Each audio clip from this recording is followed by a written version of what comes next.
এটা সেই দুর্গাপুজোর অষ্টমীর দিন বিকেলের ভিডিও। তো অষ্টমীর দিন সকাল পর্যন্ত ভিডিওটা ছেড়েছিলাম, তারপরে আর ভিডিওটা পোস্ট করিনি। কারণ জানো তো, তোমরা না আমার ভিডিও খুব একটা পছন্দ করো না, দেখো না, সেই জন্য আমি মনের দুঃখে আমি একদম বনে চলে এসেছি যাকে বলে। সেই জন্য আর ভিডিও আর পোস্ট করি না।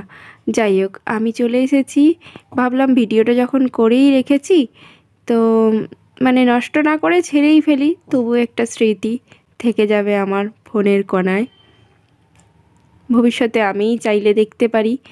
সেই জন্য ভিডিওটা ভাবলাম চলো পোস্টই করে ফেলি।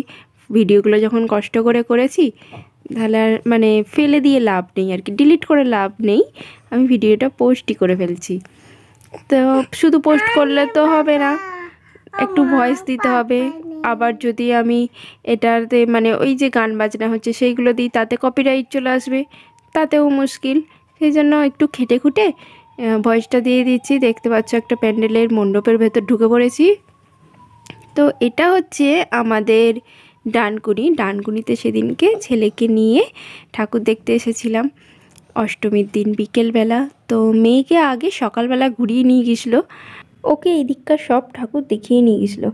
এখন কি হয় বলো তো, একটা বাইকে না চারজনে ভীষণ অসুবিধা হয়, ওই জন্য মেয়েকে নিয়ে আগে দেখিয়ে গিয়েছিলো, আর ছেলেকে আমাকে এই এখন দেখাতে নিয়ে এসেছে। দেখো বেশ সুন্দর লাগছে, ভীষণ সুন্দর কারুকার্য আর ভীষণ সুন্দর লাগছে। অনেক দিন আগে হয়েছিল, ভুলেই গেছি কী ভেবেছিলাম বলবো বলে। এত খেটে খুঁটে ভিডিও বানাই, এত ভয়েস দেওয়ার জন্য তো ভীষণ ঝামেলা। এখন এই ছোটো বাচ্চা নিয়ে আরও ঝামেলাভাবে আমি ভিডিও বানিয়ে যাচ্ছি, কিন্তু তোমাদের সেরকম কোনো রেসপন্স পাই না। সেই জন্যে না আমি বেশ কিছুদিন ছেড়েই দিয়েছি ভিডিও বানানো। তো ভাবলাম চলো, এগুলো বানিয়েছি ফেলে দিতেও পারছি না। দেখো কী সুন্দর মেলা হচ্ছে, বেশ ভালো লাগছে। চলো বাকি জিনিসগুলো দেখে নিই। আবার একটা মণ্ডপের সামনে চলে এসেছি আমরা। আমিও তোমাদের সাথে আবার যেন সেই নতুন করে দেখছি, বুঝলে তো? তোমরাও যেমন সেই নতুন করে দেখছো, আমিও যেন মনে হচ্ছে সেই আবার নতুন করে দেখছি। অনেক দিন হয়ে গেছে, সেই আসছে বছর আবার দুর্গাপুজো আসতে চললো। দুর্গাপুজোর 6 মাস পরে দুর্গাপুজোর ভিডিও ছাড়ছি। কী অবস্থা ভাবো। আর এই যে এই ফুলগুলো কী ফুল জানো তো? রঙ্গন ফুল এই ফুলগুলোর নাম। কী সুন্দর লাগছে। সোজাসুজি ঢুকিয়ে দিলে হতো না, দেখো ঘুরিয়ে ঘুরিয়ে ঢোকাচ্ছে। ভিড় বাড়বে এইভাবেই প্যান্ডেলের ইমপ্রেশন বাড়বে, ভিড় বাড়বে।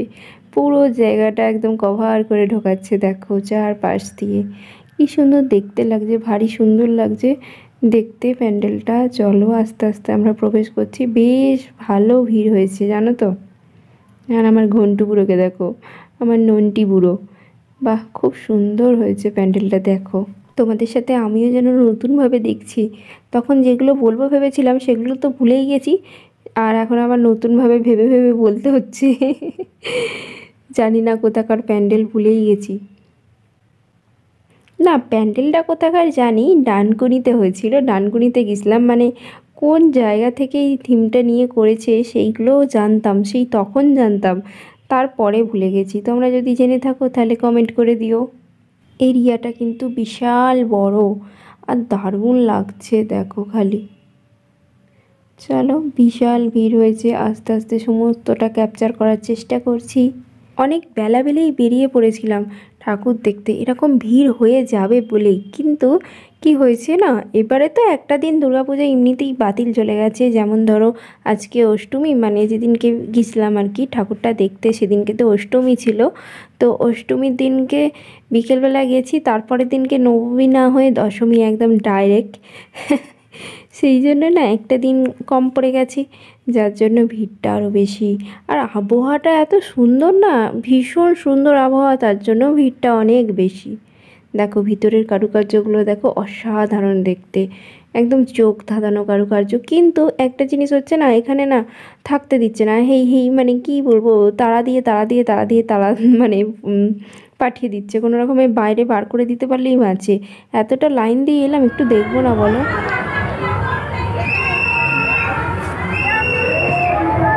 বাইরেতে দেখো বেশ সুন্দর মেলা বসেছে। যাই হোক, এই দিকে এই দুটো বড় ঠাকুর দেখেই বাড়ি চলে গেছিলাম। তো মেয়েটাকে রেখে এসেছিলাম আর ছেলেটাও কান্নাকাটি করছিল, আর থাকতে চাইছিল না। তো কেমন হলো জানিও। টাটা, আবার দেখা হচ্ছে আরও একটা পরের ভিডিওতে।